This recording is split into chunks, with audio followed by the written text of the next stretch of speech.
Hello साथीहरु सबैजनालाई नमस्कार साथीहरु। आज चाहिँ म यहाँनिर एउटा पिकनिक स्पोर्ट्स पोइन्टमा जाँदैछु गाइज। त्यो चाहिँ डहरा भन्ने ठाउँ हो। त्यो भित्र गएर चाहिँ जंगलदेखि एकदम भित्र छ त्यो स्पोर्ट्स पोइन्ट्स। म त्यहाँनिर गएर चाहिँ म तपाईहरुलाई आज त्यहाँको दृश्य देखाइदिन्छु गाइज। यदि कृपया सबैजनाले मेरो भिडियोलाई हेर्दै बस्नु होला गाइज। म तपाईहरुलाई त्यहाँको जस्तो खालको दृश्य छ म तपाईहरुलाई सबैलाई म देखाउँछु गाइज। साथीहरु त्यो पिकनिक स्पोर्ट्स पोइन्ट भित्र जानको लागिको बाटो हेर्नुस् त गाइज। बाटो चाहिँ यति दामी छ। अब म अलिकति पुग्ने बेला भयो म त्यहाँ गएर चाहिँ तपाईहरुलाई त्यहाँको दृश्य म देखाइदिन्छु कि कस्तो छ भनेर गाइस। यहाँबाट इन्ट्री गर्नुको लागि चाहिँ यहाँनिर टुलमा बसिरहेको छ हाम्रो गाउँको दाजुहरु हैन। उनीहरुसँग चाहिँ यहाँनिर इन्ट्री गरेर चाहिँ कति प्राइसहरु दाजु गाडी र मान्छे बाइकहरु आयो भने चाहिँ टु व्हीलर 10 रुपैयाँ हो, थ्री व्हीलर फोर व्हीलर 20 रुपैयाँ पार्किङ र पर पर्सन चाहिँ 20 रुपैयाँ गरेर चाहिँ लगाउनुस् गाइस। सुन्नुभयो नि तपाईले हैन। यहाँको नेचुरल हेर्नुस् ठाउँहरु अझै यहाँनिर म तपाईलाई अगाडि गएर पनि देखाइदिन्छु गाइस। ल ओहो साथी अहिले चाहिँ यहाँनिर आइसकिसक्यो हैन। यहाँनिरको तपाईलाई हल्का म नेचुरल देखाइदिन्छु। यो चाहिँ एउटा कफी सेन्टर हो। यहाँनिर चाहिँ चिया पिउनुको लागि हल्का मान्छेहरु आउँदै रहेछ। अनि यो चाहिँ एन्ट्रेन्स बाटो यहाँबाट हुन्छ। हल्का तालहरु पनि बनाइरहेको छ नि यहाँनिर पानीको लागि। अनि यहाँनिर सानो एउटा क्याफेहरु बनाएको रहेछ अगाडिपट्टि।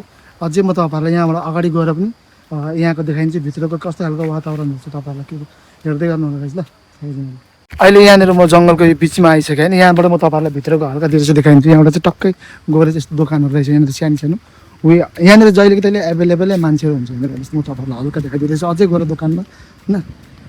यहाँनिर परपट्टि त्यो टुरिस्टहरु जानुको लागि त्यो माथि टिकट मात्रै म थाहा छैन। त्यो माथि कुर्सीहरु लगाइरहेछ त्यो माथि पनि म चढेर तपाईहरुलाई देखाइदिन्छु हल्का फुल्का हैन। यहाँनिर दोकानहरु पनि रहेछ सानो दोकानहरु सँगै पनि फुडहरु कर्नर सबै। मतलब आज चाहिँ खासै मान्छे चाहिँ देखेको छैन। तर अफ डेको दिन चाहिँ पुरै मान्छेहरु देखिन्छ यहाँनिर चाहिँ। दिदी सानो दोकानहरु पनि रहेछ हैन। हल्का फुल्का यो म जति पनि अब आउनेहरुलाई चाहिँ यहाँनिर हर चिजहरुको सुविधा छ। यहाँनिर चाहिँ आउन सक्नुहुन्छ तपाईहरु। म तपाईहरुलाई अगाडि पनि चाहिँ 5 दिन न चिज पाइन्छ त चाहिँ हैन। यहाँनिर चाहिँ कहिले खोलिन्छ यो दोकानहरु चाहिँ त पुरै हप्तैभरि हुन्छ नि? महिनैभरि हुन्छ नि, बन्द त हुँदैन कहिले पनि। यहाँनिर एकदम हप्तैभरि महिनैभरि हुन्छ, कहिले पनि बन्द हुँदैन। यहाँनिर टुरिस्टहरु चाहिँ एकदमै आइरहेको छ। यहाँनिर यो नेचुरल एकदम रिल्याक्स प्लेस छ। यहाँनिर जति नै यहाँनिर त्यो उयो माथि चढ्नु पाइन्छ नि? पाउँछ है त्यो माथि चढ्नु पर्यो हजुर। ल 40 हाल्दिनु नि सबैलाई 40 टिकै खुद्रा पनि दिनु पर्छ हो। 40 दिनु। यहाँ भन्दा अगाडि पनि छ कि बस्ती हो? त्यहाँनिर चाहिँ यस्तो छैन दोकानहरु? पिकनिक खेल्ने जग्गा चाहिँ कहाँ? यही एरिया हो। मतलब यहाँनिर पुरै भिडहरु हुन्छ हैन। अगाडि गएर म तपाईहरुलाई त्यो यो माथि एउटा हल्का त्यो माथि भ्यू हेर्नुको लागि बनाएको रहेछ यो पोइन्ट चाहिँ। म तपाईहरुलाई त्यहाँनिर गएर त्यहाँको हल्का दृश्य देखाइदिन्छु गाइस। त्यहाँबाट कस्तो देखिँदो रहेछ हल्का। त्यहाँबाट जस ठाउँ चाहिँ एकदम रिल्याक्स पोइन्ट छ, मजा आउँदो रहेछ। यहाँनिर गाईको हल्का यहाँको भ्यू पोइन्टहरु चाहिँ देखाइदिन्छु। ल यहाँबाट टक्कै माथि चढिँदो रहेछ हैन। यहाँबाट अलिक रिक्स लाग्यो। बर्खाको मौसममा त यस्तो चढ्नु हुँदैन नि, चिप्लिन्छ गाइस हैन। माथि क्लोज गरेको रहेछ तर यहाँबाट चढ्नु दिन्छ कि दिँदैन यार। कस्तो हल्का यहाँबाट हल्का गएर माथि गएर हल्का देखाइदिन्छ। फेरि यहाँ माथिहरु कस्तो देखिँदो रहेछ। बाफरे इस माथि आइसक्यो। यो चाहिँ माथि हल्का यो एउटा मतलब नेचुरल फरेस्ट टाइपको चाहिँ भ्यू हेर्नुको लागि चाहिँ बनाएको रहेछ यहाँबाट चाहिँ।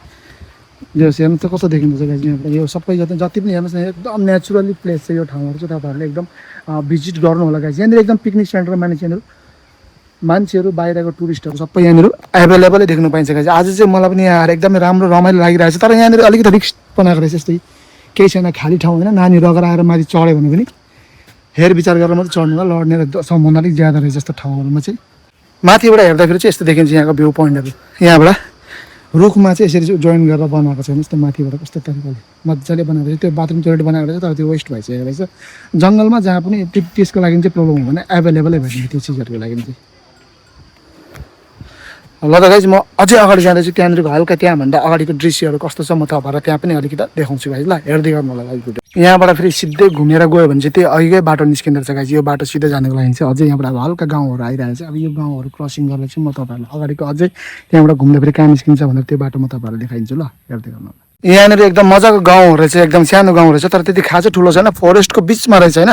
तर जे होस् मजा छ, राम्रो पिकनिक खेल्नुको लागि चाहिँ एकदम फ्यामिलीसँग चाहिँ यो भन्दा राम्रो प्लेस चाहिँ काहीँ छैन। यहाँबाट अघि म यो सिधै बाटो गएर चाहिँ त्यहाँबाट हल्का घुमेर आएर चाहिँ यो गाउँबाट चाहिँ यो बाटो भएर चाहिँ म अहिले निस्किँदैछु। यो बाटो टक्क निस्किने रहेछ। अब फेरि म यहाँबाट रिटर्नली अघि आएको ठाउँमै फर्किँदैछु गाइस। यो गाउँ यहाँ हेर्नुहोस् त गाइस कस्तो छ गाउँहरु यहाँ।